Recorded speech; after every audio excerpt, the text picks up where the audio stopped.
This episode of Hello PhD is sponsored by Promega and listeners like you. Thanks for your support. When I came into lab today, that really sucked out all of my energy.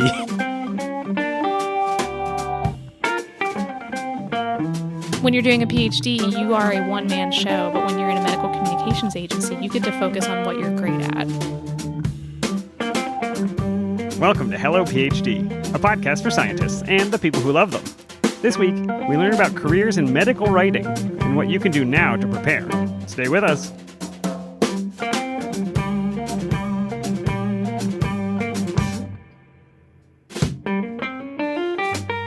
And we're back. This is Hello PhD, episode 192. I'm Joshua Hall. I'm Daniel Arneman. And we'll discuss the human side of science and life in the lab. Welcome back, Dan. We have Dr. Emma Hinkle back on the show this week. I'm excited. You know, I feel like you teased us in the last episode, and I wanted to hear more about her medical writing career, and today is my day. Today is the day, Dan. We're going to learn all about not just the career of medical writing, but I think some really useful tips for how grad students and postdocs can position themselves during their training to learn if a career like that might be for them, but also how to be competitive to transition into that type of job. Yeah, sounds good, Josh. Now, we are kind of bereft this week. We don't have any ethanols. We ran out of podcast beers, but I think both of us have been stocking things up that we're going to trade when we get together next month. So hopefully we'll be ready to restart the ethanol section. Definitely. And this is a good opportunity. If any of our listeners have a favorite ethanol that you think we should try on the show, assuming we can get it, we would be happy to hear those suggestions. So let us know. All right, Josh. Well, I also want to remind people about the Promega QPCR grant. The deadline's coming up on May 5th. So if you're listening to this before May 5th, you still have time to get that in. Everybody knows QPCR is a workhorse tool for most gene expression studies, but developing the right techniques for your system can be difficult. And that's why the Promega PCR grant program started in 2019 to provide scientists with the support they need to overcome challenges in the lab and succeed in their research goals. People who receive the grant will get $15,000 towards the purchase of Promega reagents, supplies, and instruments, and they'll also get exclusive access to Promega Technical Mentor for experiment design, optimization, and troubleshooting. And remember, that's for any level of researcher from undergraduate all the way through a faculty person. So please go to promega.com/global/QPCR-grant. All right, Dan, let's get on with our topic of the week.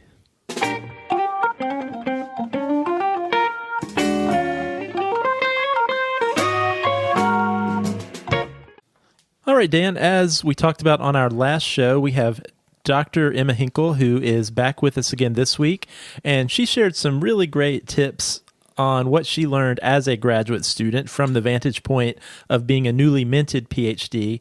But I wanted her to stick around to actually talk about the really cool career that she has transitioned into, which is that of a medical writer. And I know that Emma spent a good deal of intentional time in grad school thinking about her career and getting some experience outside the lab to help her explore what she wanted to do after graduation. And I think that helped her transition into this job. So I sat down and talked to her about that. And I think this is going to be really useful for our listeners, whether you're interested in a career in communication or not.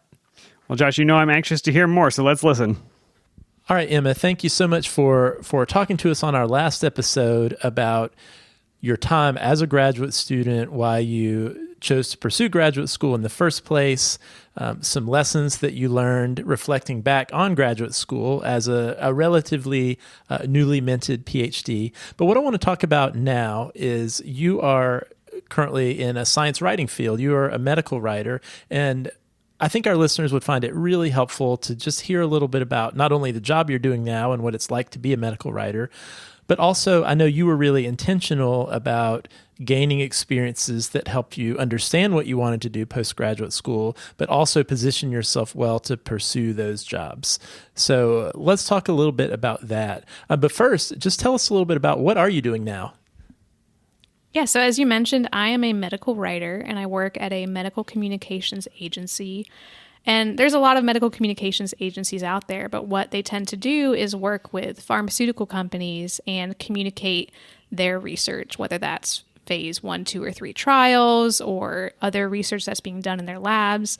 And this can look like a lot of different modes of communication. It can be manuscripts and abstracts and posters, things that you've done in grad school, or it can even be plain language summaries, which are marketed more towards doctors. It can be communication that's more patient-centric, and even things like podcasts and other mechanisms of communication that get out to more people. So it's a lot of different communication levels towards different audiences and many different ways that you can do that communication.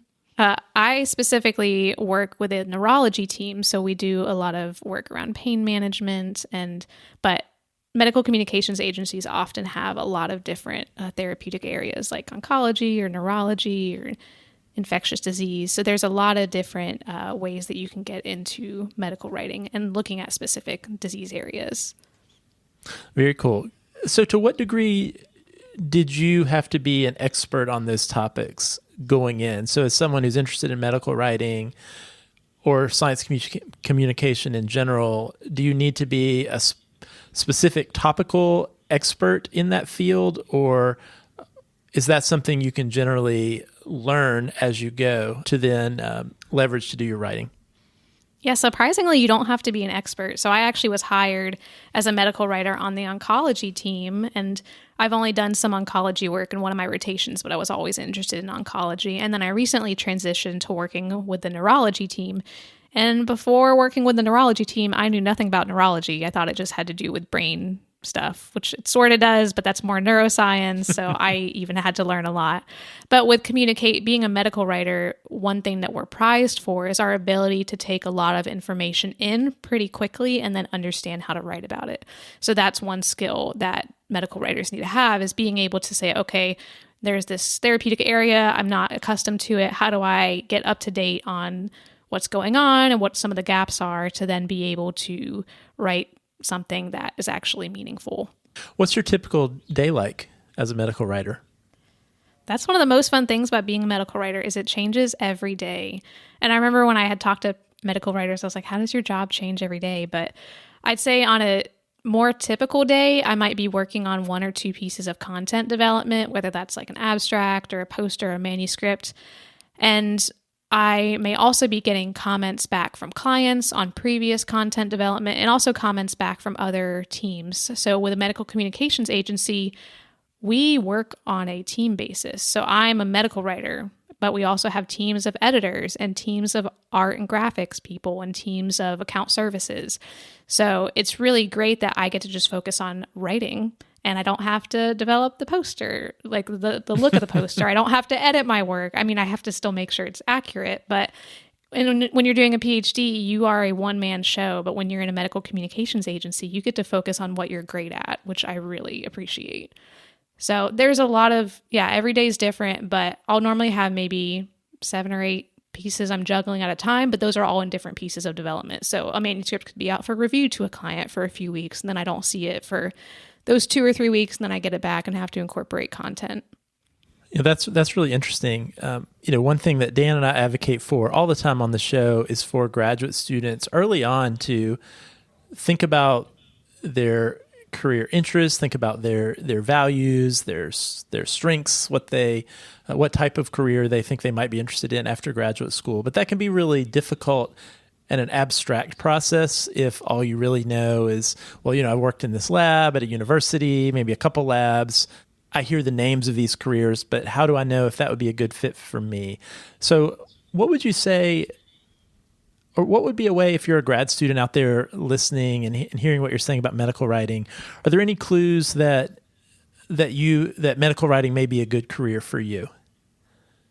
Yeah, I love that you said that about keeping like a career assessment sort of thing. Because I remember listening to Hello PhD, probably my first year in one of your podcasts, you'd mentioned keeping a list of things you loved doing and a list of things you hated doing. And I kind of had that running in the background of my mind throughout grad school. Did you say, I love writing, I hate grad school? Was that? Yeah, basically. Yeah. Okay. Anything doing with a pipette, I was like, I could pass on this. But yeah, I think kind of doing what you mentioned of having a list of things you like to do. And if you're looking at that list and you see that you like writing, that you like creating a poster or writing abstracts or even mentoring grad students and mentoring grad students or undergrads and having to explain the science you're doing in a way that they can understand, or if you enjoy talking to your family about science and they can actually understand what you're talking about, I'd say those are all big clues that a career in science communication, whether that's medical writing or journalism, that could be a really good fit for you, because a lot of what I do on a day-to-day is just taking these complex scientific topics and trying to break it down into pieces that people can understand, but I have to understand my audience as well. So those pieces I'd break down to would be different if I'm communicating to a healthcare provider or if I'm communicating to a patient. Like, I'd have to pull out different pieces of information. Yeah, that's a really important skill for, I think, graduate students or even faculty who aren't always adept at understanding who their audience is and modifying how they communicate their science depending on who is in the audience. That doesn't always happen. Sometimes it's, well, this is my slide. These are my slides. Doesn't matter who's in the audience. Oh yeah, the amount of conferences I went to in grad school and the PIs who gave talks of like 40 years of their research in 10 minutes using Comic Sans font. Like, I saw so many talks like that. And it was really the grad students who had the best talks, because a lot of them are thinking about ways to communicate their science effectively. Because I didn't get anything from those PI's talks like, wow, cool, you had 40 years of research. But if I'm not taking anything away and if you're not capturing my attention, your talk was meaningless. Yeah, I always thought that was such a waste of human capital and human time. If I would be in a lecture hall of like 50 to 100 people listening to a talk, and you could look around and see that 90% of their eyes were glazed over. And like, what are we all doing here? You know, like, no communication is happening here. No information is being passed from the presenter to the audience. We should all just be doing something else right now, which is really unfortunate. Yep, exactly. Well, I know that you were very intentional during your time in graduate school, or at least from my perspective, you seem to be, about how to position yourself for the career transition that you ultimately had. Could you talk a little bit about what did you do during grad school, first of all, that made you aware that a position like this was a good fit for you and your career, but then also made you competitive for this job when the time came to apply? So it's funny because when I came into grad school, I didn't know that this sort of career existed. And my undergrad was actually in genetics and English. So I've always loved writing and reading and science, but I never realized I could combine those into a career. So my first year at UNC has a fair for some of the clubs at UNC, so you can see what's going on. And there was a club called the Science Writing and Communication Club. And I thought, this sounds really interesting. Like, I want to join this club. Like, this sounds right up my alley. So I joined the Science Writing Communication Club at UNC called SWAC. And through that, I started writing some articles, just taking complex science topics and kind of making it more manageable for people to read. SWAC had a blog called The Pipette Pen, which is still running. And if you're at UNC and want to write for it, you totally should. But this blog was just a way for grad students to get experience both writing and editing articles just about general science. So through SWAC, I realized this is really great, and I could see a career doing something related to science communication. I didn't necessarily know if I wanted to do science journalism, which was more of what SWAC did. But one of the grad students that I met in my first year in grad school was really interested in communicating science to other people as well. And so we actually started a YouTube channel called the STEManistas. And our goal with that channel was to communicate science in the news and the ethical implications of those new science findings. So we YouTubed for about a year and really enjoyed taking complex topics like, what are CRISPR babies, or what should we know about vitamins or GMOs? So we take kind of these controversial science topics and try and break them down in a way that people could understand, but also so they could make their own decisions regarding what they thought about those topics. We just wanted to provide information. And eventually we transformed the YouTube channel into a podcast called the STEManistas Pod, and kind of did the same sort of thing, but just in a podcast format. And something that SWAC had recommended to me, because SWAC, besides having the writing and editing element, they also had a seminar series. And I remember some of the seminar speakers who had successful careers in science communication, they just recommended us to start communicating science in whatever way that was possible. And yeah, when I go and look back at our old YouTube videos, they're definitely cringeworthy because we weren't great at editing. It wasn't very polished, but it still was a place to start from. And I remember when someone told me, oh, you just have to start somewhere. I'm like, well, if it's bad quality, like, why would I want to start anywhere? But looking back, I can see where I have grown as a science communicator from having those times where I wasn't a great science communicator. And kind of the pandemic happened at an interesting time because I was in my third to fourth year of grad school. So I was towards the end of grad school, and I tried to utilize that time with pandemic to kind of position myself better with science communication, since at that point I was thinking I wanted to do it as a career. And I knew that my last year of grad school would be very stressful just with defending and trying to find a job. So I tried to do a lot in those 2 years to position myself. And COVID worked out well because I was able to do a lot of education on RNA vaccines. And I did that on Twitter first, and then on Instagram, and some on Facebook as well. And that led to a lot of traction and just conversations with people, which showed me a lot of how to answer people's questions in a kind and empathetic way. And I think that's really helped, even just now in my normal science communication to friends and family, of trying to meet people where they are and understand why they might be mistrusting of some area of science, and try and understand where they're coming from, and also provide some information as well. Alongside, in 2020, I also went to the ComSciCon National Workshop, and this is an amazing science communication workshop. There's one in the Triangle area, so where UNC is, and there's ones all over the US. But ComSciCon National was just a great time to meet other people interested in science communication, and I think they had a career panel as well of just what you could do with science communication. A lot of people go into science journalism and do like the AAAS fellowship. Other people would do science writing like what I'm doing. And some people would even go into like production for videos and whatnot. There was someone who used to be part of SWAC who I had talked to for an informational interview, and they had a career in science writing actually at the company I'm at now. So I started trying to just do some informational interviews and talk to people what science writing was like, what would a career in medical communications be. And I actually had a connection at a company and was able to get an internship kind of April of 2022. And I did this internship on top of working in the lab, which wouldn't highly recommend, but it definitely gave me experience and showed me like, oh, this is a career I could actually be a part of. And that was kind of the seal on the coffin for me of I want to do medical communications and be a science writer for my career. So you did an internship at the company that you ultimately were hired. Yes, I did. Yeah. So I did a kind of a 4-month internship. It was part-time. And since it was during COVID, I was able to do it at home as well, because at that point, kind of everyone was working from home. So it gave a lot of flexibility to the internship. And I would say for people who are interested in science communication, medical communication as a career, having an internship can really position you well, because it shows potential interviewers that you know what the field is like. Because science writing that I do is very different from what I do in grad school, and it has a whole different set of considerations. And people definitely appreciated the writing I did while I was in grad school for grad school purposes, but they were more interested in what I had done in industry. Oh, interesting. Yeah, that was one of the questions I had for you.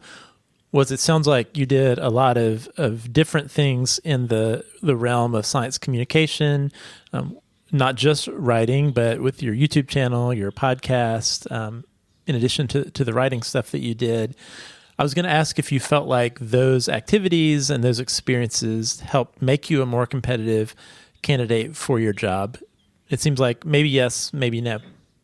I think they did. I think especially when I had experience communicating science to different audiences and using different mediums, that's a lot of what I do in my job now, using whether that's a PowerPoint or a plain language summary, which is more graphical, or just writing. So I think that showed my interviewing committee that Emma has experience in multiple ways of communication. And I mean, having the academic communication was good too, but at the end of the day, I think showing that I had a breadth of communication skills was really the key. Emma, shifting gears just a little bit, one thing you mentioned in your tweet was forming something you called a career committee. Can you talk a little bit about that? What did you mean by that? Yeah, this was a kind of a new concept for me as well, but I met with one of my committee members before I was leaving grad school, because he was one that I had a good relationship with, and I kind of just wanted to talk to him about next steps. And he told me that for the past probably 15, 20 years, he's had a career committee. So a group of people, whether that's from his undergrad, grad school, postdoc, even outside of academia, And he gives these people an update probably every 6 months to a year, just about where his career is going, things on the horizon, and even a little bit of a personal update too. And I really liked that idea because I think on one hand, it's easy to, when you're done with one stage, to just move on from it and not update people about where you're at, especially when people have poured so much time and invested so much energy in you. So I have kind of established this career committee. I've asked some people directly and others I've just assumed they would be on this committee, but I'm planning to probably around I guess it is April, probably around May, send out kind of a 6-month update of where I'm at, how I'm enjoying my job, things on the horizon, things I'm thinking about with my career. And on this career committee, I have people from my undergrad labs. I have people from grad school. I have some other people that were on my committee but are now in industry, and even some postdocs that I had met during my time in grad school. And so it's kind of a wider range of people. And I think as I grow in my career, I'll continue to add people to that as well.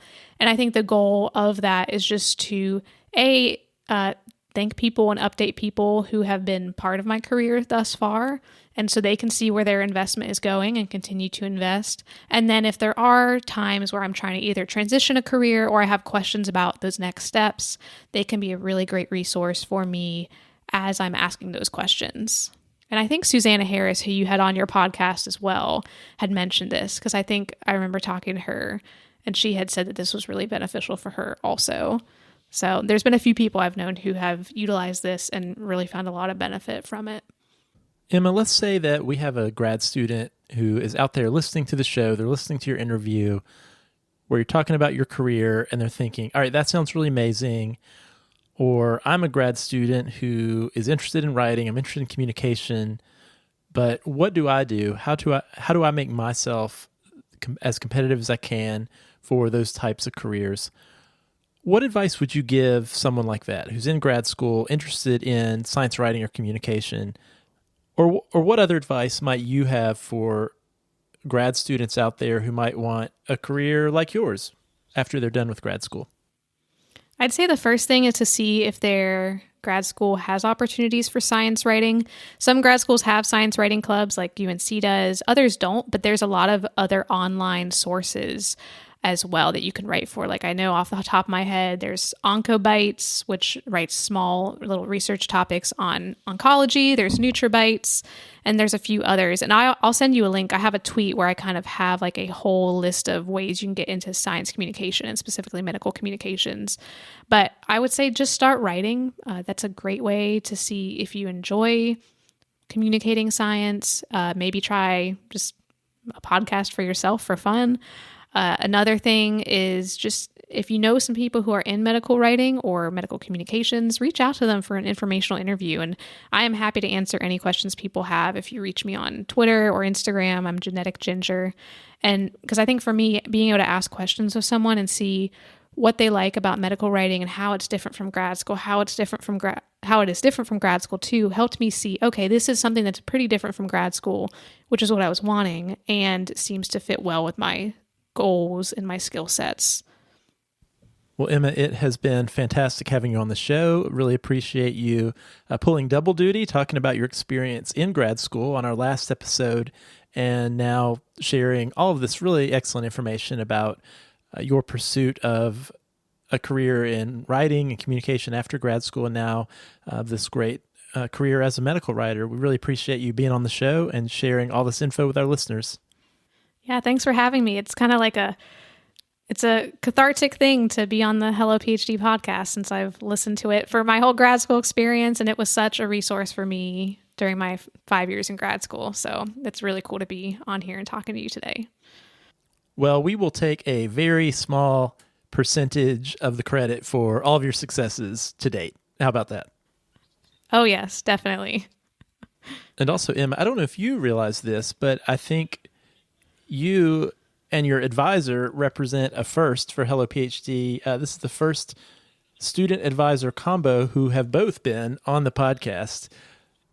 Back in 2019, way back on episode 122, we had your advisor, Dr. Jadishe, on the show, and she was fantastic. She's had has such an interesting story, an interesting career, and that was a fantastic episode. So what a thrill to have her, and now you, her former student, on the show as well. Oh yeah, she has like one of the coolest stories of how she came to her science career. It's incredible. Well, Emma, once again, thank you so much. All right, Dan, that was my conversation with Emma. Did you learn anything new today? I absolutely love this, Josh, because not only I think Emma is a superstar in terms of the time and attention she paid to her career, but the other thing I love about hearing her story is that she's so close to it in terms of recently graduating and making that career transition that all of the details are still fresh in her mind. So 30 years after you change careers or get into a job, you may say, oh yeah, I'm pretty sure it was important that I wrote this letter or that this person helped me, but you don't remember. And what she did, because she's still so close to that transition, she can say, here are the types of articles that I wrote and the people who helped me along the way. And I'm still forming a career committee. I don't know what that is. I'm kind of working on it, but here's where I am. And I think that's just really helpful to other students who are making that transition. And I love that it was new enough to her that she remembered the sage advice from a podcast that she listened to during grad school, Hello PhD, playing a very small role in her career exploration. That warmed my heart. It is, but it's like that butterfly that flaps its wings, Josh. It can lead to other things. So, she referenced writing down times that she had experiences in lab that she liked, things that she didn't like. And I wanted to go a little bit further than what she said. We've talked about this before, but the way that I like to do this for myself is to not just write down, oh, I like writing, because I think that is labeling yourself, and it makes you think that you actually have the conclusion already figured out. I think it's easier probably and better to say, I really enjoyed producing this article, a specific article for the SWAC program. So you can then think through the steps. How did I get involved in this? What were the steps that I took? How did I feel when I was finished? And what was important to me about finishing that? And what you may find out is you don't actually like writing, but you like the attention that you got when you published the article, or you liked editing somebody else's article. So I think the danger is if you say, I like science, which is something that I used to say, you kind of lose sight of the detailed type of work that you really like to do. So I just wanted to throw that out there. Write about the experience, not so much the label of what you think you are. Yeah, that's definitely true, Dan. And I know that was important to me back when I was doing that exercise as a postdoc, is getting really granular with, you're right, not just saying, when I came into lab today, that really sucked out all of my energy.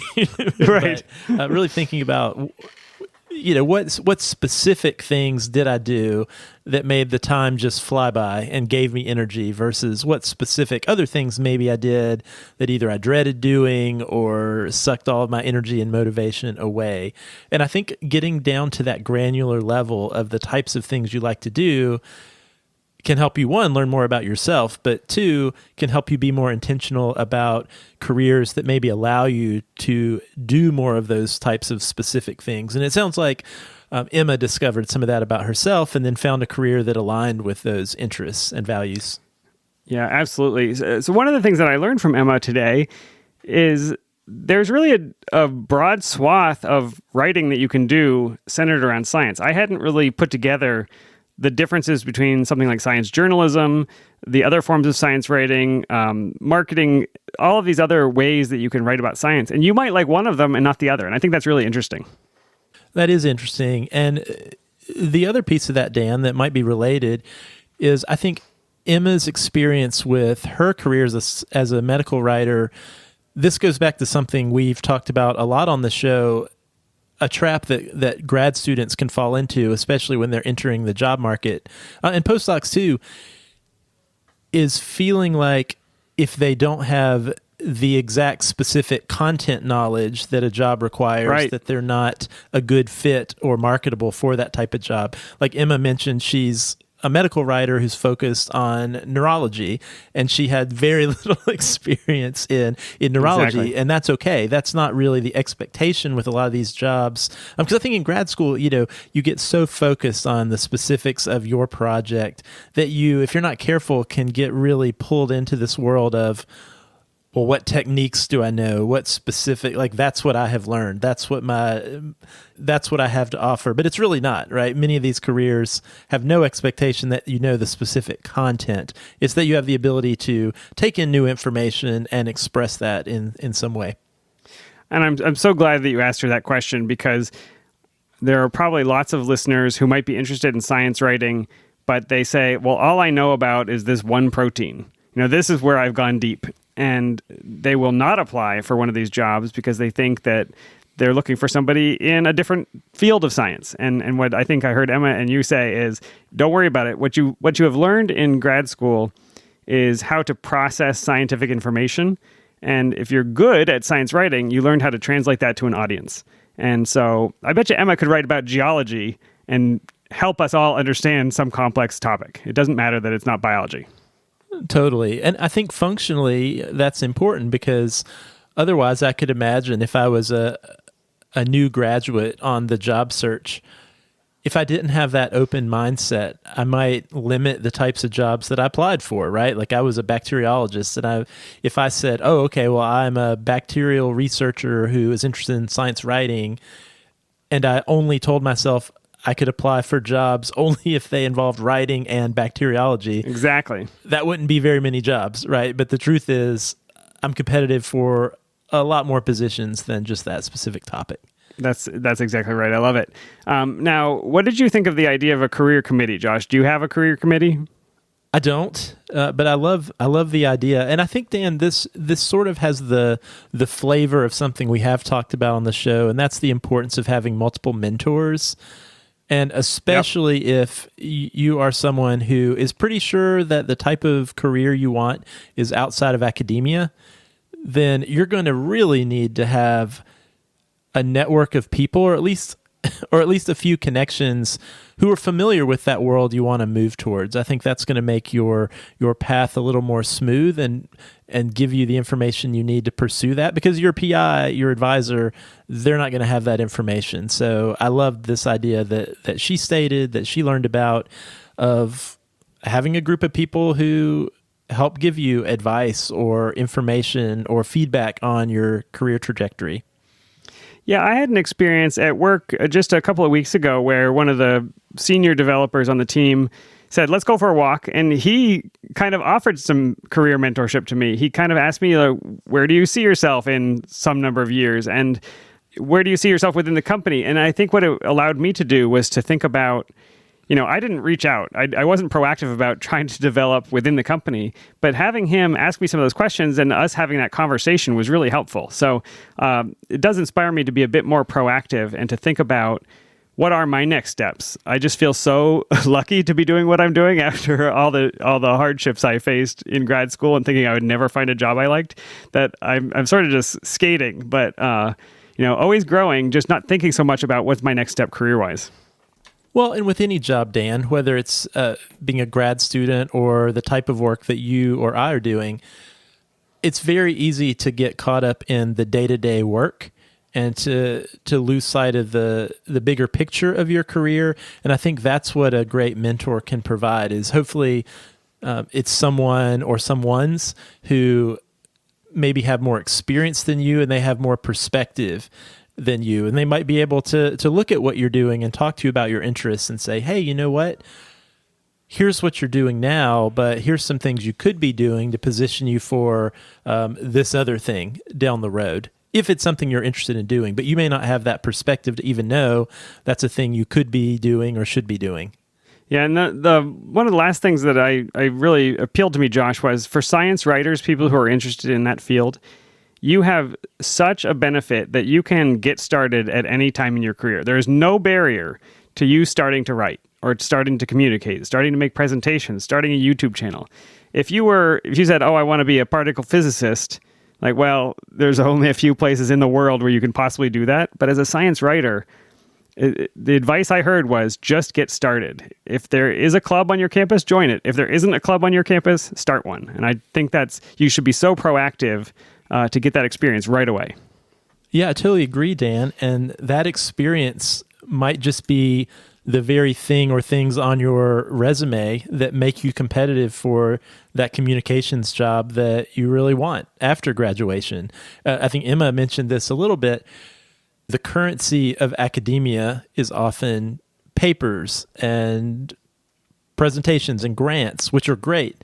But if you're applying for jobs like being a medical writer or other things that are writing or communication focused, what might set you apart from other applicants might be that time you spent writing for that blog or working on that YouTube channel or doing that podcast or getting involved in some editing work.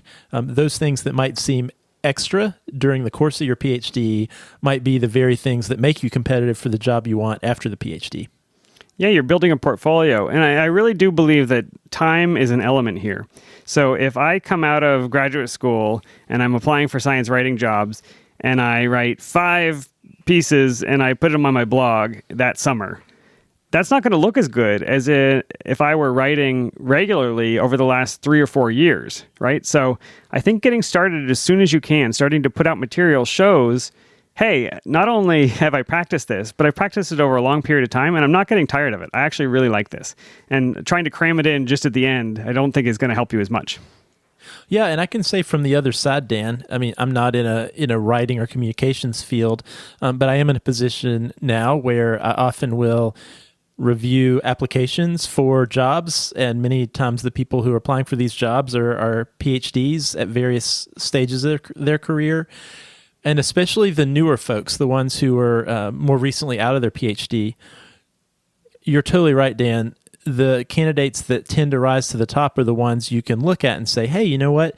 This is a person who has clearly shown interest in this type of thing from early on, and here's evidence of things they've done throughout their PhD or maybe right after graduation that really show that they're interested in this type of work that we are hiring for. So I couldn't agree more with that, Yep. Which is also not to say, you know, don't be discouraged if you're towards the end of your PhD, you're like, oh no, well, I haven't really carved out time to get those experiences.